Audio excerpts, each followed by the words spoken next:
Alright, you all ready for this? People, a guy lit himself on fire. And let me repeat that. A guy lit himself on fire and died trying to wake up the world to the fact that there is a genocide going on with the support of the West. You know what I wish? I wish I could have gotten a hold of that young man and said, don't light yourself on fire, but instead, do this.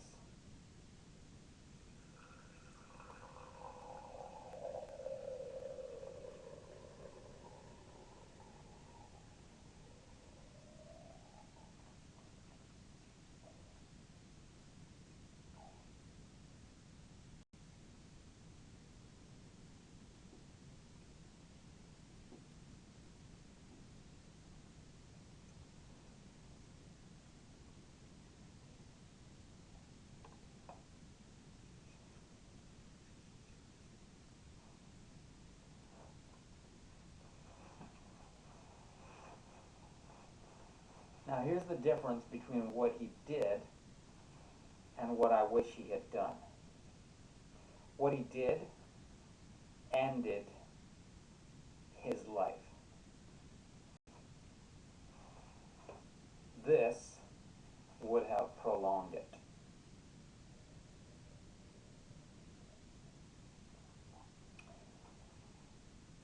But I have good news. Just because he lit himself on fire and did not do this doesn't mean that you have to make the same mistake. I challenge you to do this in solidarity with the people of Gaza. Because as I've said before, for one thing, every once in a while, you have to take a whiz. Furthermore, every once in a while, you get thirsty. And then number 3, how much urine is being wasted in Gaza right now? Wasted. And by the way, when it gets wasted, where does it go again? Down a toilet? I don't think so. I'm going to go out on a limb here and say the vast majority of the people in Gaza don't have access to a toilet right now. They don't even have access to a, what do you call it, porta potty, an outhouse? Non-existent. So how much disease is that wasted urine causing them in Gaza? When they just waste it. Whiz on the ground, whiz wherever they can. It's causing disease. They should be drinking it instead of drinking it instead of wasting it, because A, it will nourish them, and make no mistake about it, it will. You know, I have a degree in civil engineering, and one of my courses was hydraulic structures. And you know what I learned? It's all a question of quote-unquote head. In other words, water pressure. So water at this elevation has more head or water pressure than water at this elevation. So when you practice urine therapy, also known as urine therapy, what you're doing is you're taking water, which is at this level down here, and you're putting it on the elevator so that when it goes into your mouth, it now has the head or water pressure or potential energy that it didn't have before, so now it can nourish your body.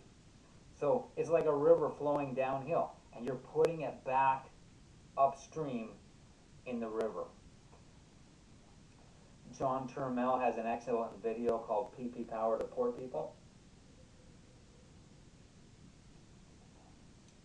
And there's a documentary called Urine Aid on Gaia, which I have watched, not in a long time though. And I can simply say,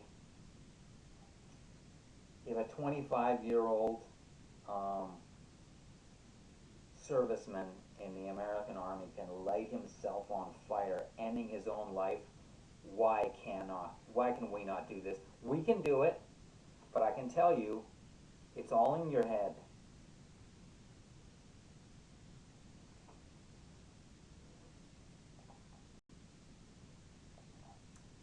It also makes a massive difference what you eat. So I used to eat pizza with dairy cheese on it, but I don't anymore, because if I eat a lot of pizza like that with that cheese on it, it affects the taste of my orin, also known as urine. So if you stay away from animals and animal products, in other words, live a vegan lifestyle, which is another thing you can do, which is massive. It's massively powerful. See, here's the thing. Is Not Real, which is my nickname for Israel, have arrogantly referred to the Palestinian people as animals. So what they're trying to imply is that therefore it's justified to kill them.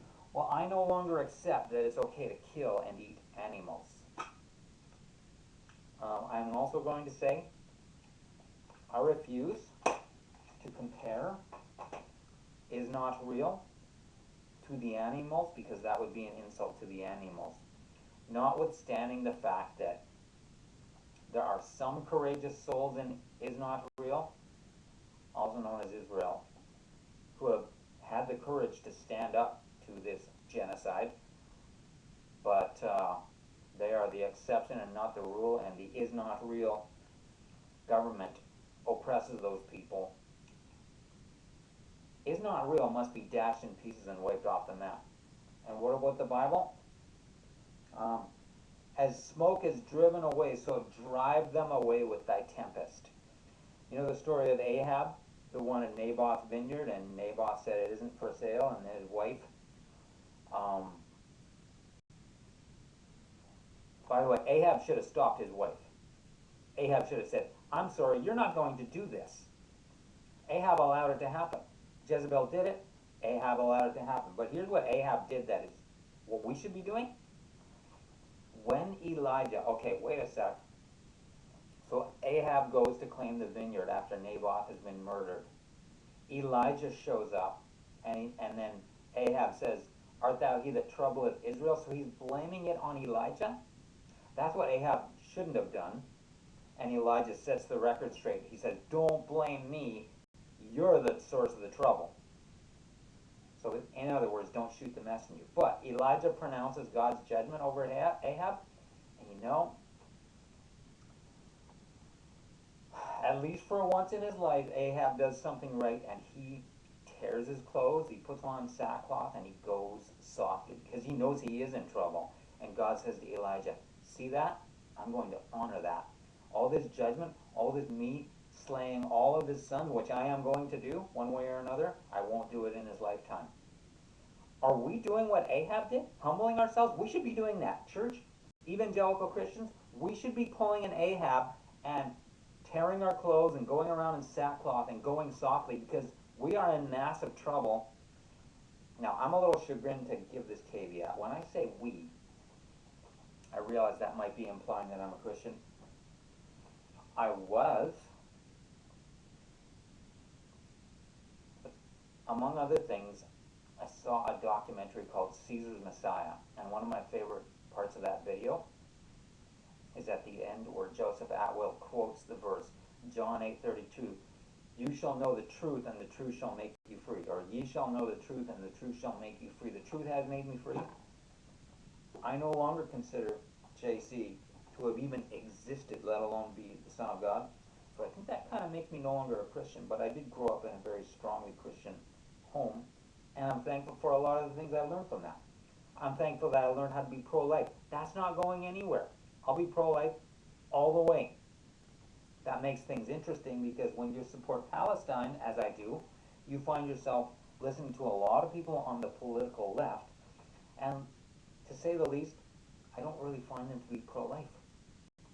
All I can say is, makes me glad be a pro-lifer who supports Palestine. I'm also against sodomy, also known as ABCDEFG, which I refuse to say.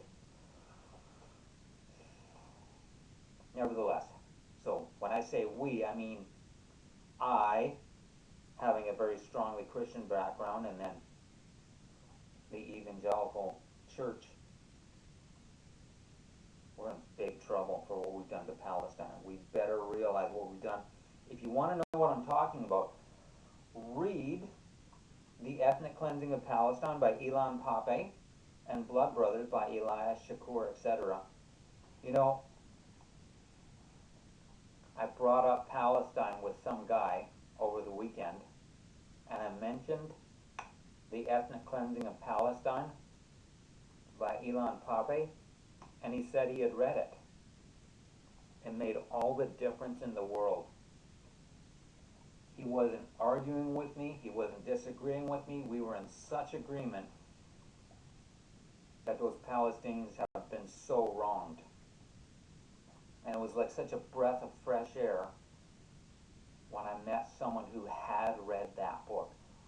Read that book. Another book to read, I'm just finishing listening to, for the second time, The Plague Dogs by Richard Adams. If you want a perfect picture of what's been done to the Palestinians, and more specifically the Gazans, and then even more specifically right now Rafah, all eyes on Rafah, that book is about as perfect as it gets. But again, in memory of the young man who lit himself on fire, ending his life, I wish he had known about urine therapy, also known as urine therapy. You can record yourself drinking your own urine in solidarity with Gaza. Let's do this. The sooner they learn about urine therapy, the sooner they can start practicing it. All you need is an empty cup. You fill it up, you drink it. By the way, speaking of the United States military, they have told their soldiers, if you are in a survival situation and there's nothing else to drink, drink this. How do you get any more of a survival situation than what's going on in Palestine, Gaza, Rafah? You don't. Let's do this.